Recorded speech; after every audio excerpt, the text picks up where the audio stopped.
Nestled between the towering peaks of Mount Zayra in the west and Mount Nouran in the east lies a vast, fertile valley, once known for its breathtaking beauty and its enduring peace. These two mountains, mighty and eternal, stand like ancient guardians over the lands below. Mount Zayra, shrouded in dense, mysterious forests, is rich in minerals and home to the kingdom of Zareth, a land of innovation and craftsmanship. In contrast, Mount Nouran, with its crystal-clear springs and sun-kissed meadows, shelters the kingdom of Noura, known for its scholars, artistry, and deep connection to nature. Long ago, the two kingdoms were not divided. They were allies, bound by a shared history, open trade, and festivals that lit the valley skies with joy. Their people wandered freely, crossing bridges of trust and kinship. Wisdom flowed from Nouran to Zayra, while tools and treasures made in Zayra found grateful hands in Nouran. This harmony lasted for generations, so long that elders believed it would last forever. Together, they cultivated the valley, celebrating life under the ever-watchful gaze of the mountains. But peace, like the seasons, can change, and the bond that once held the mountains together began to crack, slowly, then all at once. Thus begins the story of how two proud kingdoms, once friends, drifted into shadow. It began with a whisper, a stray thought in a quiet room. What if they're not telling us everything? Fear had a way of spreading like wildfire. It didn't take long for that whisper to become a rallying cry, sharpened by pride and a growing divide between communities who once shared meals and festivals, now eyeing each other with silent suspicion. Then came the red balloon. It was an ordinary afternoon when it drifted into town, vivid, out of place, and utterly unclaimed. Children laughed and chased it until it got caught in the wires above the square. No one knew where it had come from, but by dusk, it had already taken on a new meaning. People said it was a signal, a warning, or worse, a test run. The next morning, sirens pierced the early light, not the usual fire drills or alerts. They were shrill, urgent, insistent, the kind that sinks into your bones. People rushed to windows, to radios, to phones. Some said there had been movement at the border. Others claimed intercepted messages. No one could prove anything. But they didn't need proof anymore. Fear had hardened into certainty. Basements were turned into shelters. Food was rationed. Fathers taught their children how to hide, and mothers wrapped keepsakes in cloth and stashed them in bags by the door. Officials gave speeches about vigilance, while rumors brewed in cafes and online forums. Every cough, every glance, every unknown vehicle was a potential threat. Still, some tried to speak reason. It was just a balloon, they said. We're overreacting. But they were drowned out by the sirens, by the shouting, by the echo chamber of prideful certainty that to question meant weakness, or worse, betrayal. And so, without a single bullet fired, the war had already begun, in hearts, in minds, in the trust that had quietly unraveled while everyone waited for the first real sign of danger. All the while, the red balloon still hung tangled above the square, swaying in the wind, forgotten by some, feared by others, and remembered by all as the moment when everything began to change. Layla was 10 years old, with curious eyes and a head full of questions. She loved stories, especially the ones her grandmother told her about a time before the fences, before the checkpoints, when people moved freely across the land. Every evening, Layla would sit by the window of their small home, staring across the dusty road that marked the invisible line between them and the others. On the other side of that line lived Amir, also 10, a quiet boy who liked to draw birds and machines in his notebook. His older brother warned him not to go near the fence, not to look too long, not to wonder. But Amir wondered anyway.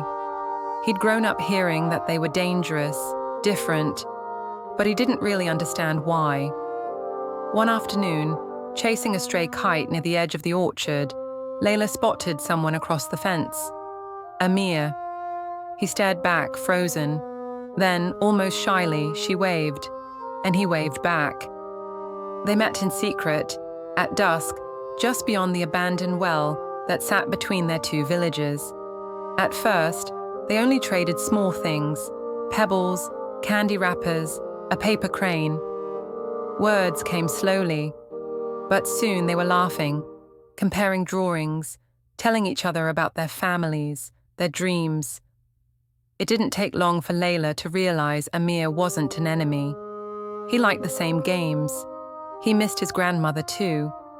He was kind, curious, and a little afraid, just like her.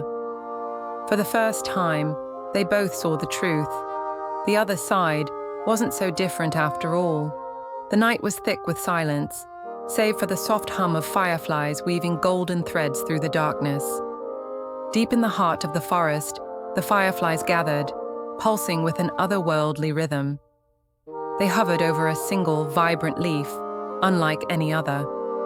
Its veins shimmered faintly, as though it carried a secret written in light.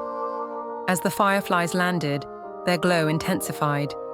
Together, they traced luminous words upon the leaf. It was a message, delicate and bright. Hope lives where courage blooms. With the wind's whisper as their guide, they carried the glowing leaf across valleys, deserts, and oceans. They traveled through storms and stillness until they arrived at the edge of a great city, home to the kings. The kings, rulers of distant realms once united, had gathered in a cold, silent hall. War, fear, and loss had fractured their alliance. Trust had faded like morning mist. Then, without warning, the chamber filled with golden light.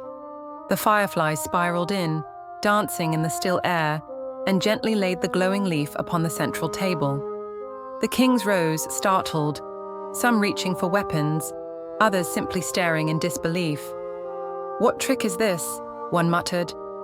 "Is it a warning?" asked another. "No," said the oldest among them, eyes narrowing. "It is a reminder." They read the words aloud. "Hope lives where courage blooms." A hush fell. In that silence, memories returned, of fields once green, of children laughing, of promises made under open skies. The fireflies dimmed, their task complete. One king stepped forward. "We have strayed far from the path." Another nodded, but perhaps not too far to return. The message had done what war could not. It sowed a seed. Not all were convinced, not all at once. But the fireflies had delivered more than a glowing leaf. They had sparked reflection, and in that reflection, the faintest light of unity began to shine once more. Kings choose words over war. There comes a moment in every age when a turning point presents itself, not with the roar of battle, but in the quiet strength of choosing peace.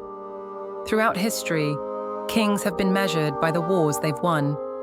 But the true greatness of leadership lies not in conquest, but in compassion. A wise king does not draw his sword when he can extend his hand. Words, spoken with courage, respect, and intent, have ended wars that swords could not. The first steps of diplomacy are not grand gestures. They are small acts of understanding. A letter sent, a meeting agreed upon, a voice raised not in anger but in appeal. Peace begins with listening, and more importantly, with the willingness to hear. In one of the simplest but most profound acts, it was the voice of a child that reminded us all of what truly matters. "Why fight when we can share?" she asked. A question so pure, so honest, it cut through years of hatred. Sometimes children see what leaders forget, that we are not born enemies, we are taught to be. Today, let us take that message to heart. Let this be the turning point where we choose conversation over conflict, compromise over pride. Let us be brave enough to talk, wise enough to listen, and strong enough to walk the long road of peace. The world doesn't need more warriors. It needs more peacemakers. And the time to begin is now. The sun rises once more over the valley, its light golden, warm, and still. The echoes of conflict fade, replaced by laughter, song, and the rustle of peace settling like morning dew. The valley has changed, not through war, not through power, but through the quiet courage of children who chose to listen, to forgive, and to stand together. Where once there was fear, there is now friendship. Where once walls stood, now bridges grow. In the hands of the young, the future found a new path. They didn't ask who was right or wrong. They asked what was needed. And what was needed was understanding, compassion, hope. From different homes, different languages, different pasts, they found common ground.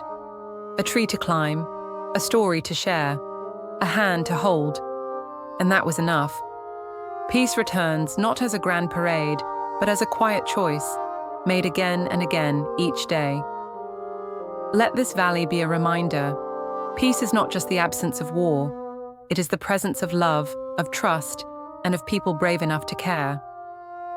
If children can shape a better world with nothing but open hearts and willing hands, then so can we.